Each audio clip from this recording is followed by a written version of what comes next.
The morning she didn't come was the morning I understood how much I had been counting on it. 2 years. Every week, sometimes more, sometimes with a gap of 10 or 12 days when the weather was bad or the season made everything else more urgent. But always, eventually, something on the gatepost. Bread wrapped in a cloth the first time, and then again, and then other things. A plow handle I had broken and left against the fence to deal with later. Returned repaired and sanded smooth. A jar of rendered lard in October. Seeds in labeled paper envelopes in March. Varieties I had not thought to plant and which turned out to produce better in this soil than anything I had been growing.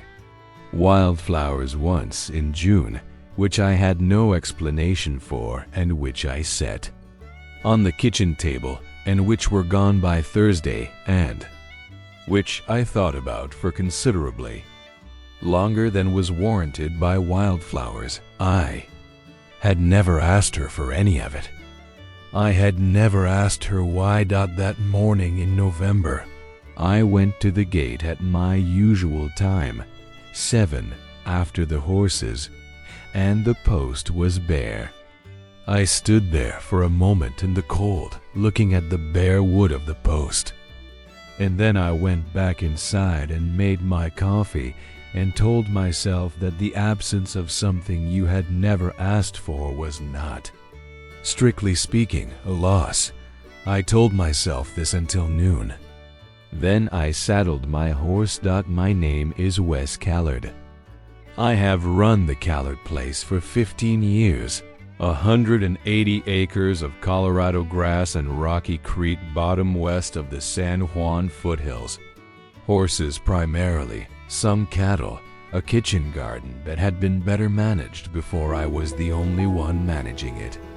I had been alone on this land for 7 years, which is long enough that the aloneness stops feeling like a condition and starts feeling like a fact of the place itself. The way the wind is a fact, and the distance to town is a fact, and the particular cold of the November mornings is a fact. My wife had left in the winter of 1876. Not dead, left. Took our daughter, who was 9, and went back to her family in Missouri, and did not come back. I had made mistakes in the years before that I have thought about enough to understand, and not enough to entirely forgive myself for. And I had been left with the land and the horses and the specific silence of a house that has had people in it and then hasn't. My daughter wrote at Christmas, which was something, and had come twice in 7 years to visit, which was also something, and I had built this something into a kind of life. The silence of the house in those 7 years had a specific quality. I had learned to distinguish from the silence of the land, which was full and indifferent and not personal. The house silence was personal. It had the shape of the people who had been in it and weren't. I had learned to fill it with work, horses primarily, which are good company in the way that animals are good company, present, responsive within their limits, not requiring anything from you that you haven't got. I had 3 horses I thought of as mine, and 4 I was training for other people, and the barn was always occupied, and the barn was not the house. My daughter Margaret wrote at Christmas from Missouri, and sometimes in the summer, letters that told me about her children. I had 2 grandchildren I had met once, and about her life in a way that was warm and slightly careful, the way letters are when the person writing them is trying to remember what you know and what you don't. I wrote back with news about the ranch and the horses and kept the kida letters short because I was not practiced at letters, and the short ones were more honest than the long ones would have been. I was not unhappy. I want to be clear about that. I had land and work and the specific satisfaction of doing both well, and those things are real and sufficient for a great deal of living. I had just stopped expecting the other kind of thing, which is different from not wanting it. And I had confused the two for long enough that the confusion had become comfortable. Clara Henshaw owned the 40-acre farm 2 miles east, which she had inherited from her parents when they moved back to Ohio in 1879, deciding at 63 that Colorado had asked enough of them and Ohio had the grandchildren. Clara had stayed. I had met her briefly when her parents were still there, a woman with dark blue eyes and a practical braid and the specific composure of someone who makes her decisions before she makes them visible. And I had not spoken to her again until the second winter after her parents left, when her fence came down in a January freeze and I rode over to help because that was what neighbors did and because the fence was visible from my north pasture.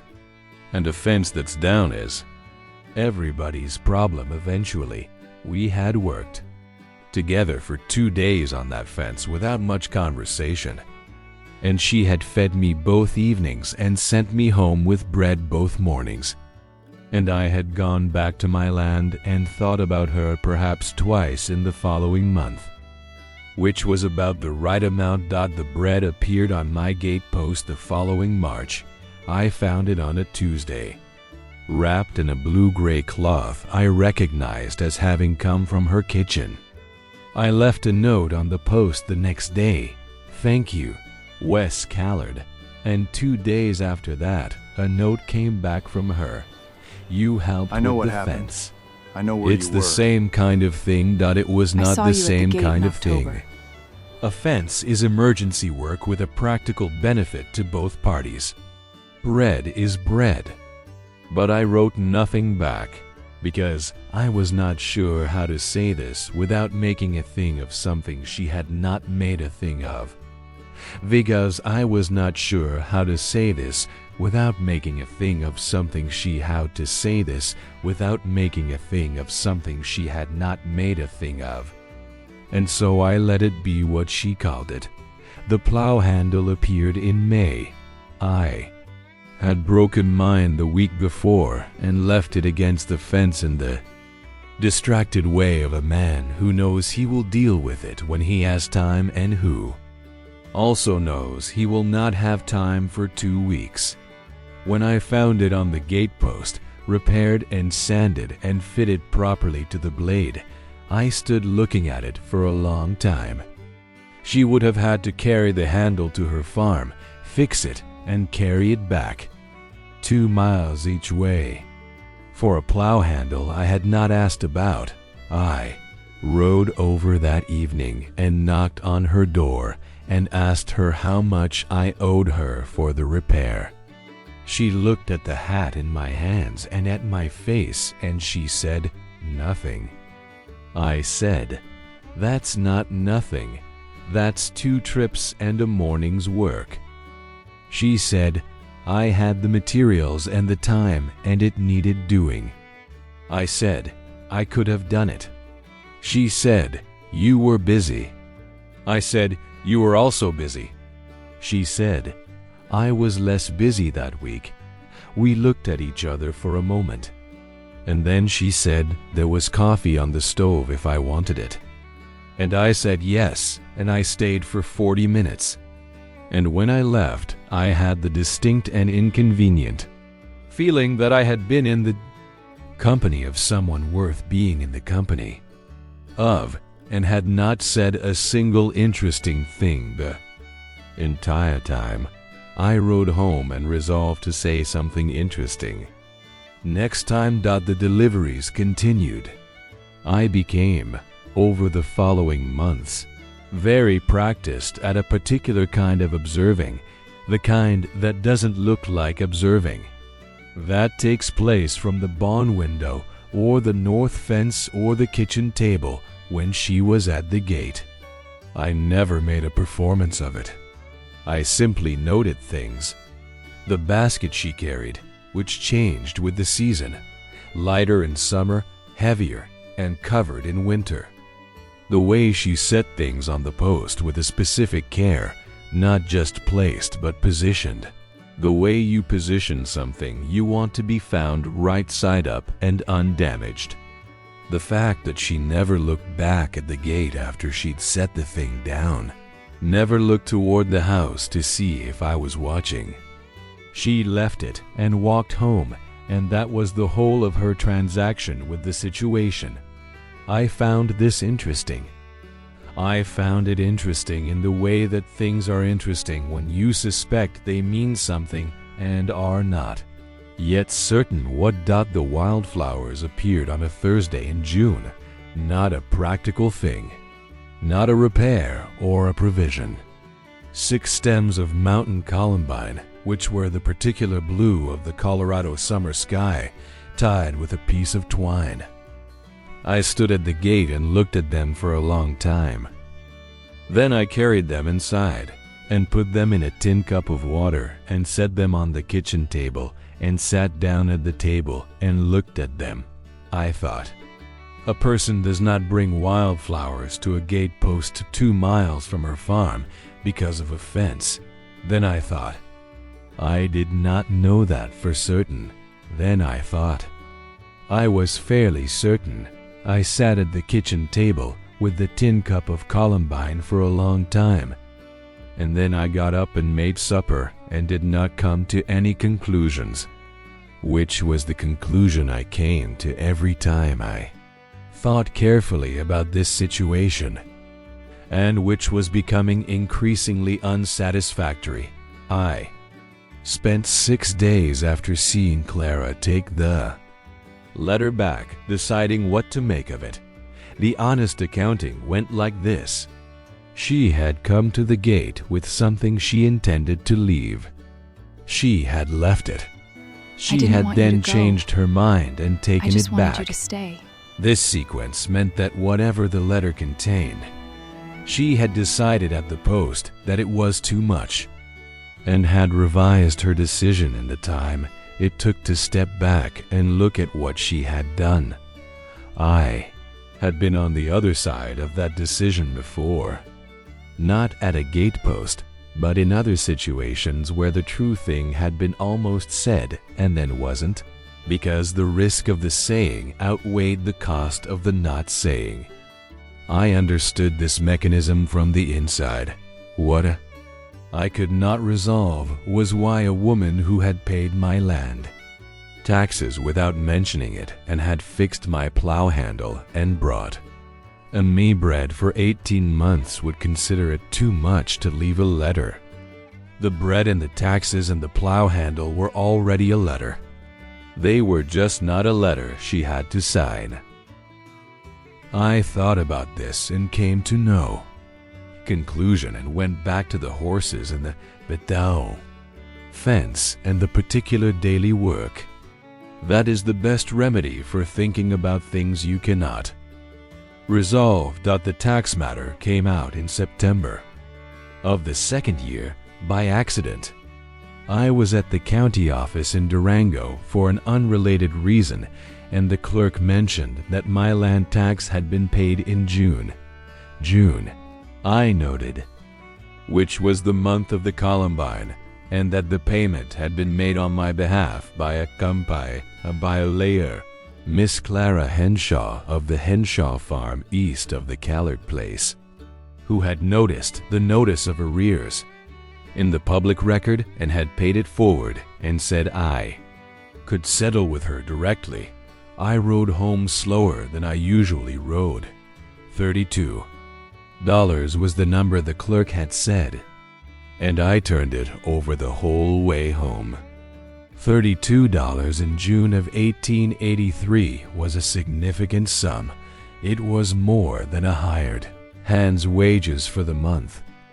It was a new saddle, or 3 months of provisions, or the cost of the fence repair I had been putting off. A woman running 40 acres alone did not have 32. dollars to spend casually on a neighbor's tax notice.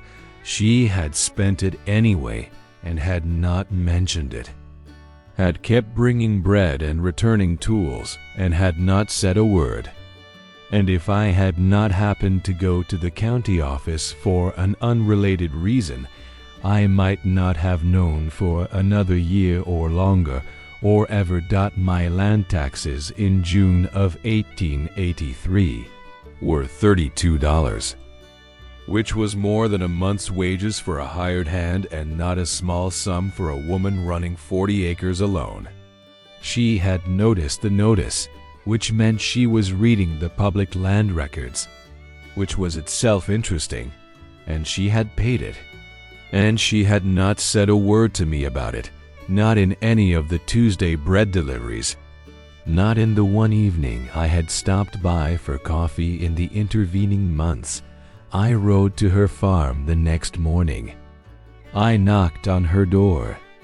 When she opened it, I said, "I heard about the taxes." She looked at me. She said, "You were busy this spring." "I know what a hard spring looks like on this land," I said. $32 is not a small thing to spend on someone else's taxes, she said. "You helped with the fence," I said. "That is not the same dot," she said.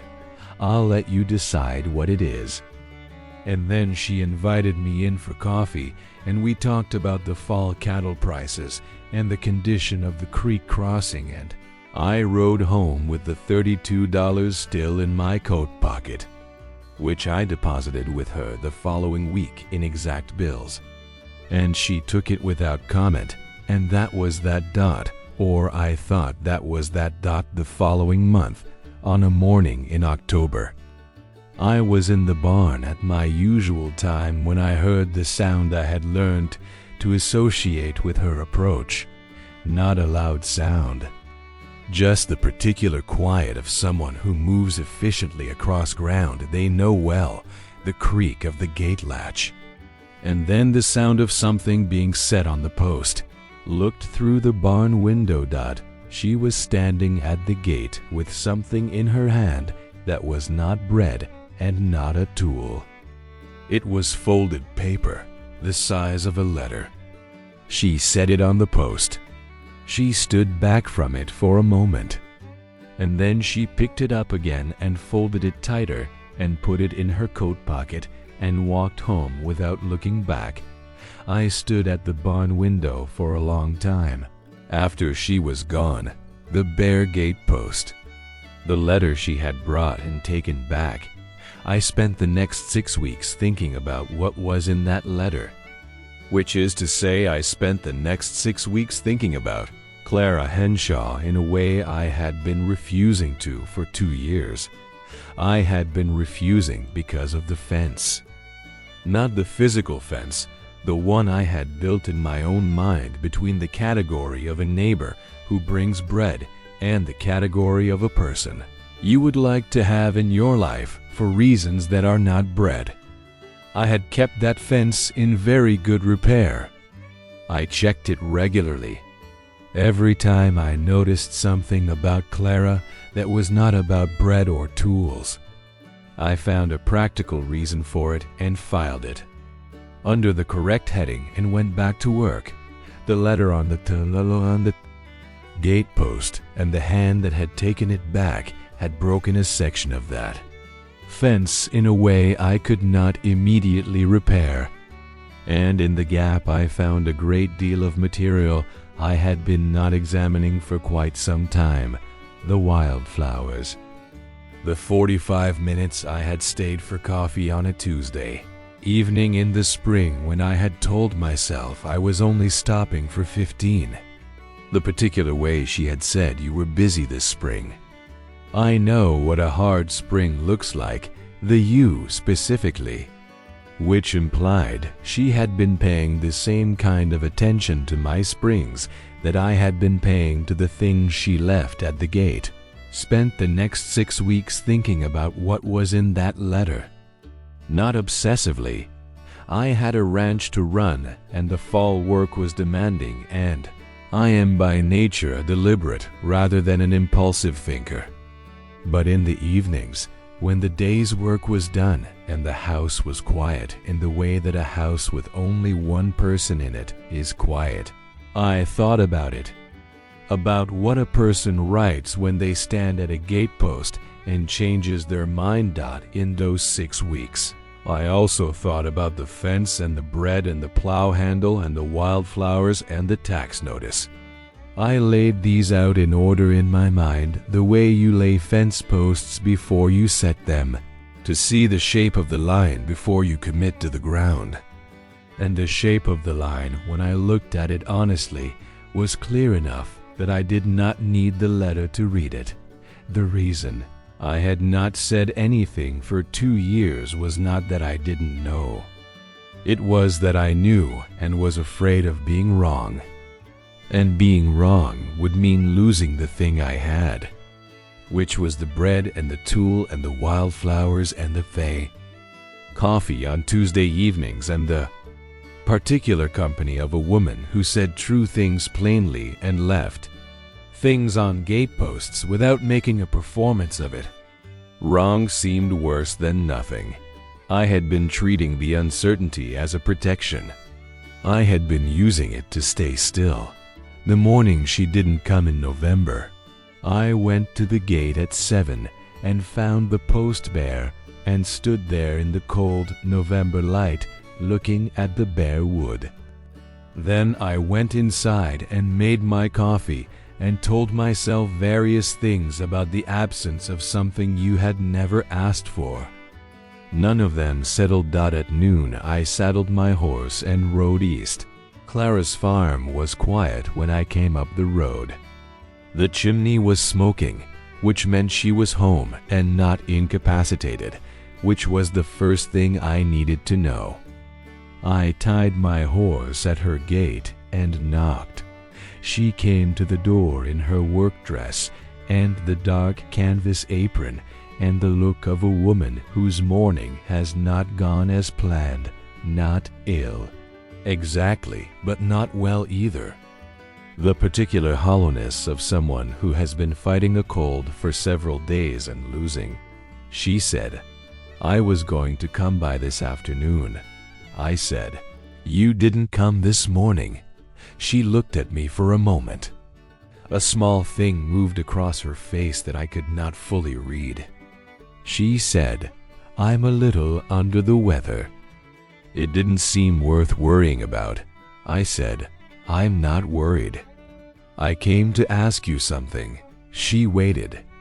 That was her way. She waited for the thing to arrive rather than pushing toward it, which was a quality I had noticed on the first day we worked on the fence and which I had not stopped noticing since.